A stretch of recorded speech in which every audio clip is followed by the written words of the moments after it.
et bienvenue dans ce nouvel épisode de l'Église Ensemble. J'espère que vous allez tous très bien en cette journée de sabbat. Aujourd'hui, nous recevons Élise Lazarus, pasteur de l'église d'Anduze, qui va nous présenter une prédication « Dieu, mes délices ». Comme vous le savez, un pasteur se tient dans le chat si vous avez des questions. Bon visionnage et à tout à l'heure.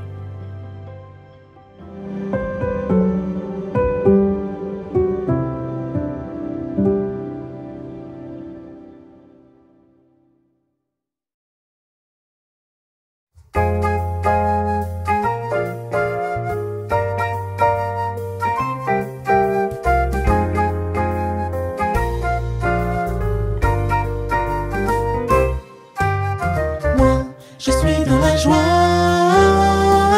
quand on me dit allons, allons à la maison de l'Éternel. Moi, je suis dans la joie quand on me dit allons, allons à la maison de l'Éternel. Là sont réunis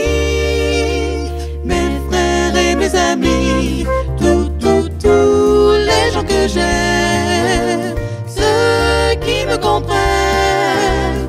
C'est ici que je suis bien, c'est ici que je suis bien.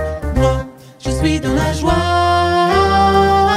quand on me dit allons, allons à la maison de l'Éternel. Moi, je suis dans la joie quand on me dit allons, allons à la maison de l'Éternel. Là sont réunis mes frères et mes amis, tous les gens que j'aime, ceux qui me comprennent.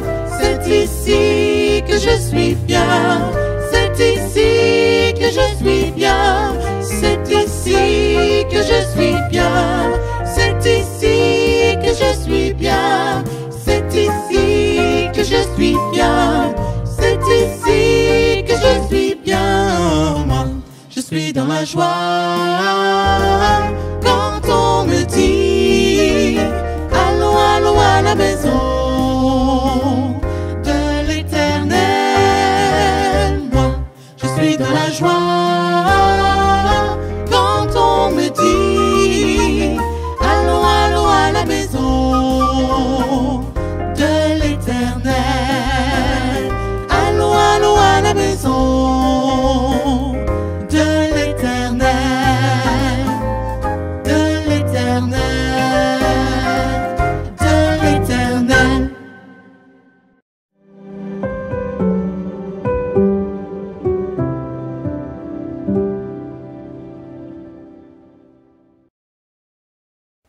Bonjour à tous, c'est un vrai plaisir de pouvoir être là aujourd'hui avec vous et de parler d'un mot, un mot de la langue française que je trouve juste incroyablement beau. Vous êtes prêts? Le mot délice. Ça coule sur la langue, délice. Et je vous propose qu'on commence par un texte que peut-être vous connaissez, mais que j'aime beaucoup, qui est dans les psaumes. C'est le psaume 34. On va prendre les versets 8 et 9. Le messager du Seigneur dresse son camp autour de ceux qui le craignent, et il les délivre. Goûtez et voyez combien le Seigneur est bon. Heureux l'homme qui trouve en lui un abri. Alors c'est vrai qu'il n'y a pas le mot « délice » dans le texte que je viens de lire. On le trouve à plein d'autres endroits, on prendra quelques textes qui en parlent. Mais il est beau, ce bout de psaume, parce que je crois qu'il décrit bien ce que c'est. Tiens d'ailleurs, si on vous demandait, à vous qui nous regardez et qui nous écoutez, c'est quoi pour vous délice ? N'hésitez pas à le mettre d'ailleurs dans les commentaires. Qu'est-ce qui est votre délice? Personnellement, je m'imagine une chaude mais pas caniculaire journée d'été, sans moustiques. Je suis sur une chaise longue, sur ma terrasse, j'ai une boisson fraîche à côté de moi. Je suis bien, je suis détendue. Ah oui, ça c'est le délice. Mais est-ce que c'est vraiment ça, le délice? Parce que ce que j'ai décrit, c'est plutôt le plaisir, quelque chose d'agréable, quelque chose qu'on aime. Est-ce que le délice, ça ne va pas un peu plus loin? Et donc j'aime bien ce qui est écrit dans le psaume 34, où on dit, donc le verset 9, « Goûtez et voyez combien le Seigneur est bon. » Il y a quelque chose de très humain, incarné, quand on dit « Sentez, goûtez combien le Seigneur est bon. » Quand j'étais jeune enfant, on avait une vision des fois très cérébrale de la relation avec Dieu. Tout passait par la tête, c'était pas très émotionnel. Et en grandissant un jour, je suis tombée sur la chanson « C'est si bon de louer son nom » chantée par Maggie Blanchard, qui est une institution. Mais moi, c'était la première fois que j'entendais chanter comme ça pour Dieu, de façon très joyeuse, très détendue, sans se prendre la tête. Et à un moment, sur le disque que j'avais à l'époque, Maggie Blanchard disait « Goûtez le Seigneur, il ne faut pas en laisser une petite part. Hein. »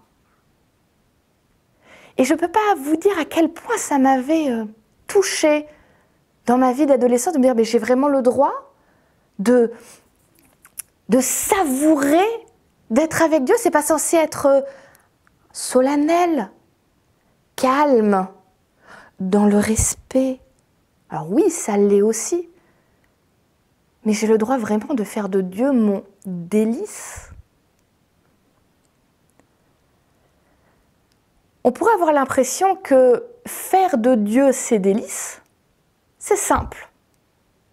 S'il suffit d'en profiter, moi j'aime bien profiter.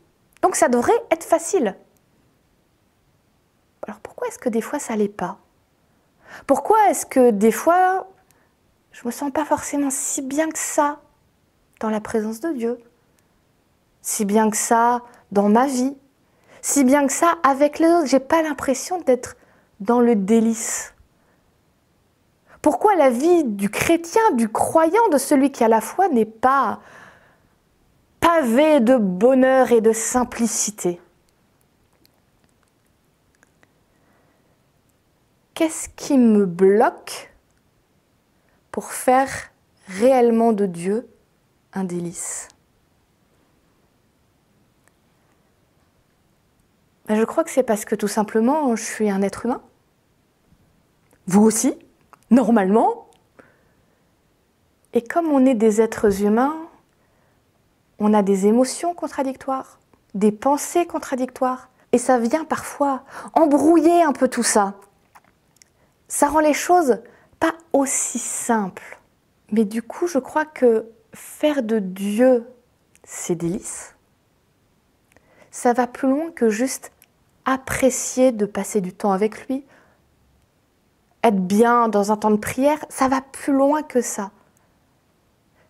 Faire de Dieu ses délices, c'est décider que le temps qu'on passe avec lui, la relation qu'on a, ça va être l'essence de ma vie, le carburant de mon existence, ce qui lui donne la force d'avancer, d'entreprendre, de faire les choses. Faire de Dieu mes délices, c'est ce qui me donne envie de me lever le matin. Et je ne sais pas pour vous, hein, mais moi je ne suis pas du matin. Et il y en a certains où franchement, je resterai bien dans mon lit, surtout s'il fait froid dehors et que mon lit est bien chaud. Mais quand je vis quelque chose de fort avec Dieu et que je me dis que dans cette journée que je vais avoir, je vais faire mon délice de toutes les petites choses que je vivrai en rapport avec lui. Ça me donne une espèce de force pour me lever et pour dire « mon lit c'est bien, ce que j'ai à vivre c'est mieux ». D'en faire ces délices, il y a une idée de faire. Vous allez me dire, ça nous paraît relativement évident. C'est dans l'expression. Oui, c'est vrai. Mais après tout, est-ce que c'est si évident que ça? Je vais prendre un texte bien connu d'Ésaïe. Ésaïe, chapitre 58, le verset 13. Donc Ésaïe, chapitre 58, le verset 13. « Si tu te gardes de piétiner le sabbat, de t'occuper de tes propres affaires en mon jour sacré, si tu appelles délice le sabbat, glorieux le jour sacré du Seigneur, si tu le glorifies en ne suivant pas tes propres voies, en ne vaquant pas à tes propres affaires ni à tes discours, alors tu feras du Seigneur tes délices. Et je te ferai circuler sur les hauteurs du pays. Je te nourrirai du patrimoine de Jacob, ton père. C'est la bouche du Seigneur qui parle. » Ce texte-là, alors, on le prend souvent par rapport au respect du samedi, de ce jour qu'on veut mettre à part pour Dieu. Mais il va plus loin. Il dit faire du sabbat, ses délices, mais aussi faire de Dieu ses délices. Et je ne veux pas rentrer dans le « est-ce que je coche bien toutes les cases pour dire que je suis une bonne personne qui a bien respecté tout ce qu'il fallait ». Je ne crois pas que ce soit tellement une question de ça. Mais je retourne à ce que je disais, dans « faire les délices », il y a « faire ». C'est un choix. Un choix qui a une implication dans ma vie et dans comment je vais vivre ma vie. C'est pas juste des petits moments volés. C'est une façon de vivre que je choisis, où je serai reconnaissant à Dieu, quand c'est facile et quand ça ne l'est pas. Je vais me mettre dans la condition pour faire vraiment de Dieu mon délice. Et je le choisirai chaque matin. Les matins où c'est très facile et où, je vous dis, je saute du lit en disant « Ouh, la journée commence !» Mais aussi ces jours où j'aurai moins envie. Je choisis de faire de Dieu mon délice. Alors ok, c'est bien gentil tout ce que je dis là. On fait le choix, on veut, yaka. J'aime pas trop les yaka. Comme si tout était simple. Alors, je vais essayer d'être un peu pratique. Comment on fait concrètement pour réussir à faire de Dieu nos délices? Parce que dans l'objectif, je pense qu'on peut tous être d'accord de dire vouloir vivre heureux en aimant Dieu, oui, on est pour. Puis après, il y a le concret de la vie où c'est des fois plus difficile. Alors, on fait comment? Comme je ne peux pas parler de tout, parce qu'il y a plein de façons de faire de Dieu son délice. C'est ça qui est bien avec lui. Il n'y a pas une seule voie pareille pour tout le monde et tous dans le rang. On peut vivre notre relation avec lui, avec nos forces, nos faiblesses et ce qui nous parle ou un peu moins. Mais donc je vais m'arrêter sur 2 points qui me paraissent importants et qui, à mon avis, vont parler à tout le monde. Le premier point, pour pouvoir faire de Dieu ses délices, il n'est pas facile. Je suis la première à dire il n'est pas facile. C'est le lâcher prise. Accepter de laisser partir un certain nombre de choses et de ne pas s'y accrocher. Et pour ça, je vous propose qu'on lise le psaume 37, les versets 1 à 7. Donc psaume 37, les versets 1 à 7. « Ne te fâche pas contre le mauvais, Ne sois pas jaloux de ceux qui agissent injustement, car ils sont fanés aussi vite que l'herbe, et ils se flétrissent comme le gazon vert. Mets ta confiance dans le Seigneur et agis bien. Demeure dans le pays et repais-toi de fidélité. Fais du Seigneur tes délices, et il te donnera ce que ton cœur demande. Remets ton sort au Seigneur, mets ta confiance en lui, c'est lui qui agira. Il imposera ta justice comme la lumière, et ton droit comme le soleil à son midi. Garde le silence devant le Seigneur et attends-le. Ne te fâche pas contre celui qui réussit dans ses voies, contre l'homme qui mène à bien ses intrigues. Est-ce que vous connaissez ces moments? Vous êtes dans votre lit. Vous êtes en train de ressasser la conversation que vous avez eue, la situation injuste, cette personne qui se conduit super mal et à qui tout réussit. Et ça tourne et ça tourne et ça tourne. Oui, je suis sûre que vous connaissez. On l'a tous vécu. La Bible nous dit, dans Psaume et dans d'autres textes, tu veux faire de Dieu tes délices? Laisse-lui, laisse la rancœur. Laisse ces moments où tu t'imagines tous les scénarios pour te venger ou pour enfin faire triompher pour qu'on sache que c'est toi le meilleur. Nous, quand on est dans cet état-là, on se fait du mal à nous. Parce que c'est nous qui ne dormons pas. La personne qui vous a fait du mal, si elle se trouve, elle dort sur ses deux oreilles. Mais c'est nous qui restons bloqués là par cette colère et qui n'arrivons plus à nous réjouir de ce qu'on a parce qu'on est tellement concentrés sur ce que les autres ont réussi. Premier conseil pour pouvoir faire de Dieu nos délices, ne nous occupons pas de ce que les autres réussissent ou ne réussissent pas. Est-ce que c'est juste, est-ce que c'est pas juste? De toute façon, on n'y changera rien. Apprenons à regarder sur notre vie à nous et à nous concentrer sur les belles choses qui sont dedans, sur nos petites victoires, sur nos bénédictions, sur ce qui donne du sens à notre vie. Parce que, on dormira mieux, et ça c'est déjà pas mal. On n'attrapera pas d'ulcère, et ça c'est très bien. Et surtout, on ne sera pas freiné pour pouvoir vivre cette vie délicieuse. Autre possibilité, autre conseil pour pouvoir faire vraiment de Dieu ses délices, il n'est pas beaucoup plus facile que le premier. Je suis désolée, je ne donne pas des conseils faciles aujourd'hui. Être droit dans ses bottes. Savoir qu'on est tranquille avec soi-même. Je ne sais pas si vous voyez ce que je veux dire. Alors je vais prendre un texte, c'est le Proverbe chapitre 2, versets 6 à 10. Proverbe chapitre 2, versets 6 à 10. Car le Seigneur donne la sagesse, de sa bouche viennent la connaissance et l'entendement. Il tient en réserve des ressources pour les gens droits, un bouclier pour ceux qui suivent la voie de l'intégrité, pour préserver les sentiers de l'équité et garder la voie de ses fidèles. Alors tu comprendras la justice, l'équité, la droiture, toutes les routes du bonheur. Lorsque la sagesse viendra dans ton cœur, lorsque la connaissance fera les délices de ton âme. Encore ce mot délice.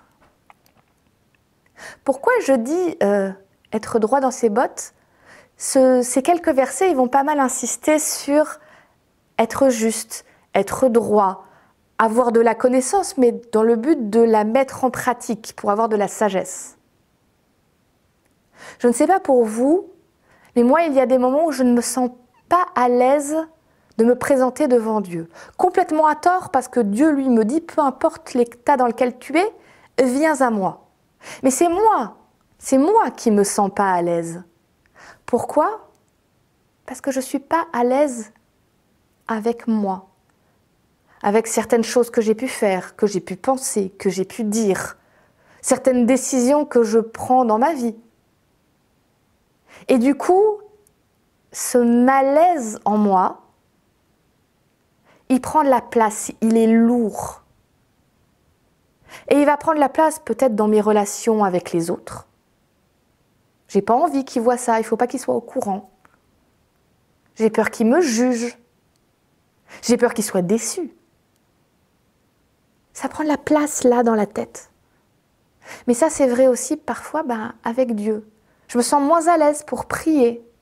Je me sens moins à l'aise pour chanter. Parce qu'il y a toujours ce poids-là qui reste. Alors dans ces cas-là, je ne vais pas révéler un secret incroyable que personne ne connaît. Je vis un temps de repentance avec Dieu. Je me présente devant lui et je lui dis la vérité. Voilà, je ne me sens pas bien parce qu'il y a ça, il y a ça, il y a ça. Je te demande pardon. J'ai envie de faire mieux. Aide-moi à faire mieux. Et une fois que ce poids est parti, je me sens mieux et je me sens à nouveau proche de mon Dieu.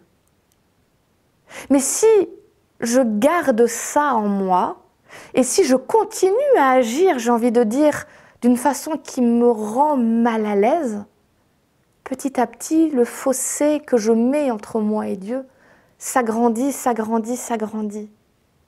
Et j'arrive plus à trouver ça délicieux.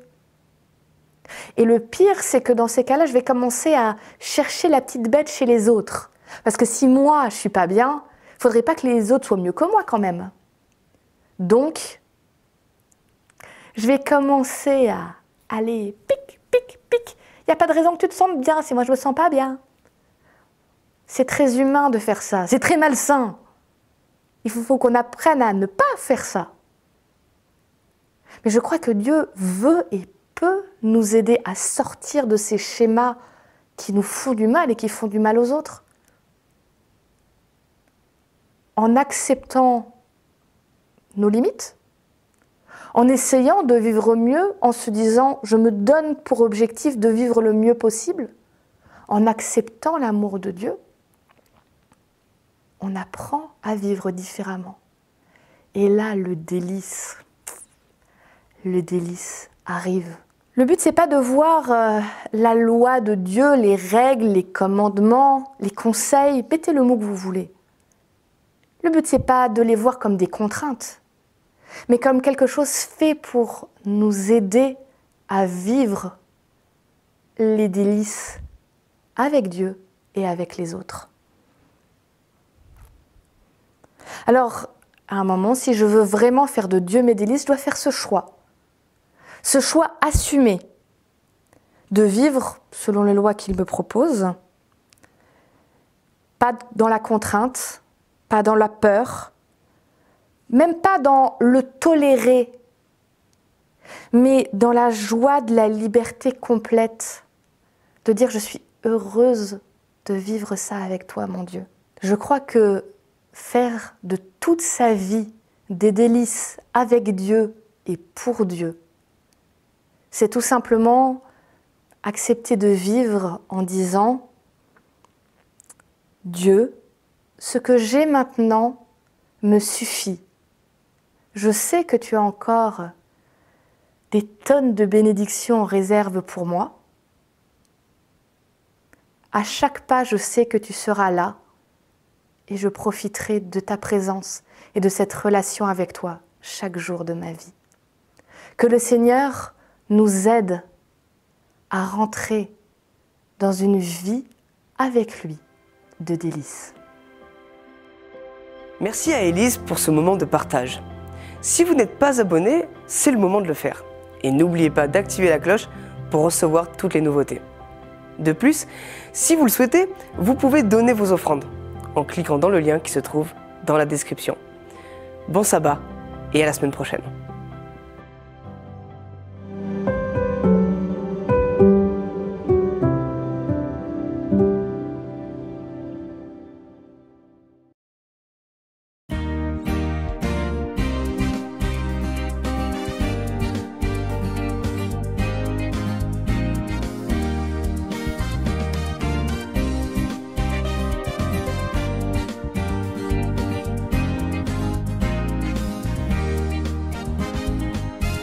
Je lève les yeux vers les montagnes. Je lève les yeux vers les montagnes. D'où me viendra le secours? D'où me viendra le secours? Le secours me vient de Dieu. Le secours me vient de Dieu. Qui a fait la terre